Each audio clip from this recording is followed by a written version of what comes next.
Hi, welcome back. Today, we're talking about something backed by neuroscience, stress physiology, and decades of research on emotional regulation, how to reset your nervous system in 5 steps. No fluff, no vague advice, just practical tools supported by science that actually work.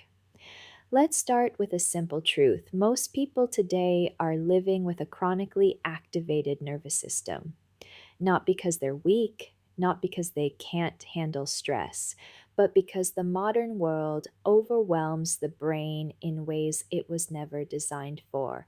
Constant notifications, too many decisions, work pressure, bad news every day, high expectations, not enough rest. Your nervous system hasn't evolved as fast as your environment has, so it's reacting as if everything is a threat even when it's not. Here's how to bring it back into balance. Step one, the long exhale. Reset. Before your mind calms down, your body has to, because the body reacts faster than the brain. Neuroscientists like Andrew Huberman have shown that long exhales activate your vagus nerve, the pathway that shifts your body from stress to calm. Try this with me. Inhale gently for 4 seconds, exhale slowly for six. This is not random breathing. This is literally switching on your parasympathetic nervous system. And what's beautiful about this step is that you don't need a quiet room. I've done this in meetings, elevators, supermarkets. Nobody even notices. Your body always listens to your breath before it listens to your thoughts. Reset the breath and you reset the system. Step two, sensory grounding. When your brain is in threat mode, when you're overwhelmed, your brain starts predicting danger even when nothing dangerous is happening. This is called neuroception, your brain scanning the world for threats without your permission.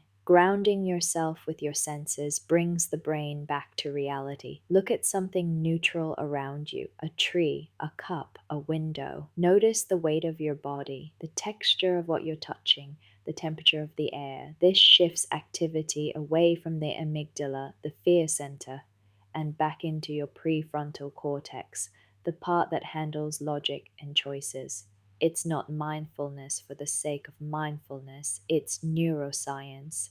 When you anchor your senses, your brain realizes, I'm not in danger, I don't need to panic. This step is especially helpful if you spiral easily or if you suddenly feel emotionally flooded. Step 3, release stored tension because stress lives in the body. Humans are the only species that experiences stress and then doesn't complete the stress cycle. Animals shake after a threat. Humans tense their jaw, hunch their shoulders, and keep going like everything is fine. But that tension tells your nervous system we're still in danger. So I want you to try this every day. Roll your shoulders, unclench your jaw, shake your hands, stretch your neck gently. Even 30 seconds of physical release signals to your brain that the threat is over. Your physiology shifts first, and then your emotions catch up. A relaxed body sends a message your mind can't ignore. You're safe. Step 4, cognitive reframing. The words you think become signals.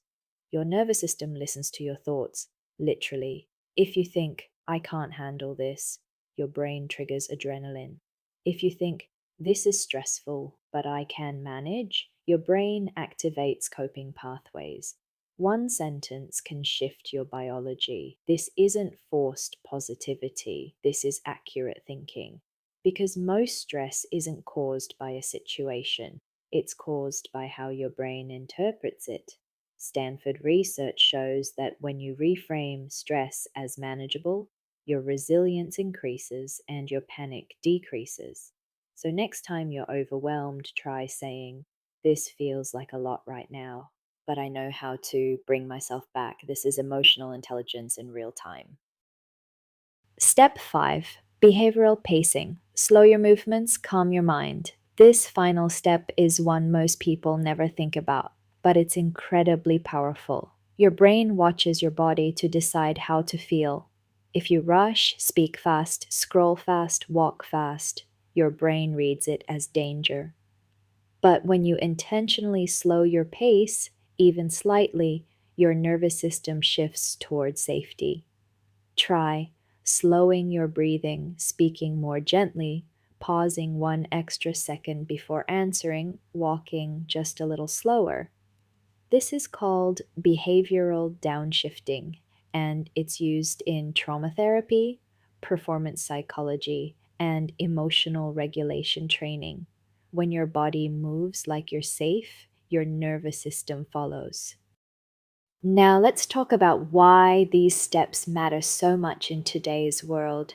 Stress today is not like stress from 20 or 30 years ago. Back then, stress came from a few major events. Now it comes from 1,000 micro triggers every day: notifications, work pressure, the economy, job market uncertainty, AI making everyone wonder about the future, constant comparison online, trying to do more with less energy, trying to be fine when you're actually exhausted. Your nervous system was not designed for this environment. So if you feel overwhelmed sometimes, it's not a personal flaw, it's biology. But here's the good news: your nervous system is retrainable. It learns safety, it learns calm, it learns stability through repetition. These 5 steps are not just tools, they're a new baseline. A calmer baseline means less reactivity, less overthinking, less emotional exhaustion, and more clarity, control, and ease in your daily life. Take one slow breath again. Inhale gently, exhale slowly, relax your shoulders, unclench your jaw. Your nervous system is listening. Thank you for being here and for taking time to take care of yourself. If you want more science backed guides on emotional intelligence, building inner stability, and becoming emotionally stronger in a world that moves too fast, you are always welcome on this channel. And I'll see you in the next video.